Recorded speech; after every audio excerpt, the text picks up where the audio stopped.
আছো? হ্যাঁ, কিন্তু তুমি এত রাতে হঠাৎ? তুমি না 10টা বাজে চলে গেলে অনলাইন থেকে? আরে হঠাৎ ঘুম ভেঙে গেছে তাই মেসেজ দিলাম। ও, তুমি অনলাইনে কি করো? রাত তো প্রায় 1:30টার মতো হবে। আমার কথা আর কি বলবো, তোমার টেনশন, বাবা মায়ের টেনশন, নিজের ক্যারিয়ার নিয়ে খুব চিন্তিত তো, তাই চোখ বোঝানো ঘুম আসতেছে না, তাই গেম খেলি। আচ্ছা ওসব বাদ দাও, তোমার কি অ্যাক্টিভ স্ট্যাটাস অফ নাকি? অ্যাক্টিভ স্ট্যাটাস অন করো তো।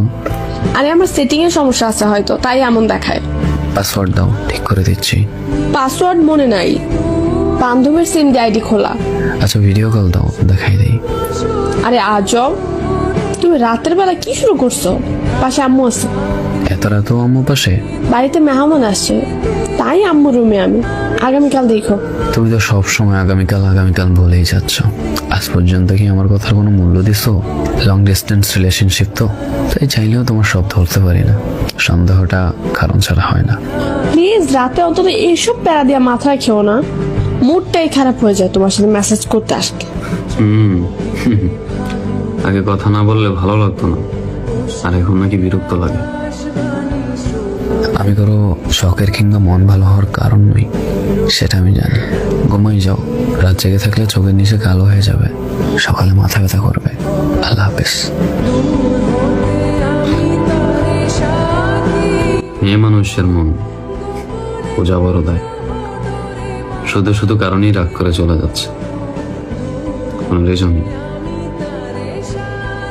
সামান্য সন্দেহ হয়, কি আর করবো, লং ডিস্টেন্স রিলেশনশিপ বলে কথা। যা বলে তাই বিশ্বাস করে থাকতে হবে।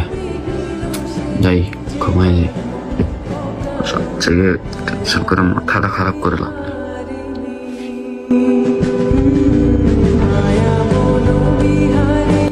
হ্যালো ভাই। জি ভাই বলেন। আমি সোজা কথা বলতে পছন্দ করি, তাই সোজাই বলে দিচ্ছি। হ্যাঁ বলেন।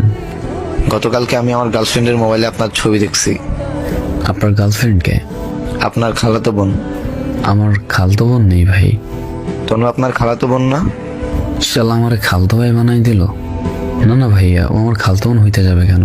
যাই হোক, ওর সাথে নাকি মাঝে মাঝে আপনার কথা হয়, তাই বলে দিচ্ছি পরে আর কখনো মেসেজ দিবেন না। নেক্সট টাইম মেসেজ দিলে খারাপ হবে বলে রাখলাম। ভাইরে, ক্ষমতার হয়ে আমরা দেখাইস না। যার সাথে কথা বলতে বারণ করতেছো সেখান থেকে আমি নিজেই ওর সাথে কথা বলা বন্ধ করে দেবো, শুধু কয়েকটা প্রশ্ন উত্তর দিলে। করেন কি প্রশ্ন? প্রথম, আপনাদের রিলেশন কতদিনের? 2.5 মাসে ও আমাকে পছন্দ করত, আর আমি কলেজে পড়ি আর ও স্কুলে পড়ে। আসতে যেতে দেখা হতো, তারপর একদিন আমাকে সে প্রপোজ করে।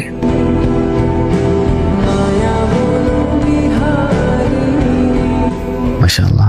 দ্বিতীয় প্রশ্ন, ওর সাথে তোমার তোলা কিছু পিকচার আমাকে দেওয়া যাবে হোয়াটসঅ্যাপে? হ্যাঁ অবশ্যই। তৃতীয় প্রশ্ন, ওর প্রথম কোনো ভালোবাসা আছে? না, আমি ওর প্রথম ভালোবাসা।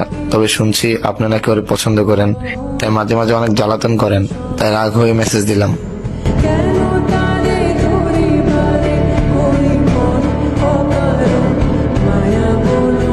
অসুবিধা নেই ভাই, আমি ওরা আসলেই পছন্দ করতাম। এখন যেহেতু আপনারা গার্লফ্রেন্ড বয়ফ্রেন্ড, তবে আমি কখনোই আপনাদের মাঝে আসবো না। ভাই হোয়াটসঅ্যাপ নাম্বারটা দিন। সন্দেহটা তখনই হয়েছিল যখন অ্যাক্টিভ স্ট্যাটাস অফ ছিল তার। আরে বেড়ে মানুষ, তোরে বিয়ে করার টেনশনে দিনের পর দিন শুকিয়ে কাতর হয়ে যাচ্ছি, আর তুই অন্য ভাতার নিয়ে ঘুরতেছিস, মজা নিচ্ছিস। নিজের ভালো থাকার জন্য যে মানুষগুলো অন্যের ভালো থাকা কেড়ে নেয়, তাদের প্রতি আমাদের মন ভরা কিনা জন্মাত।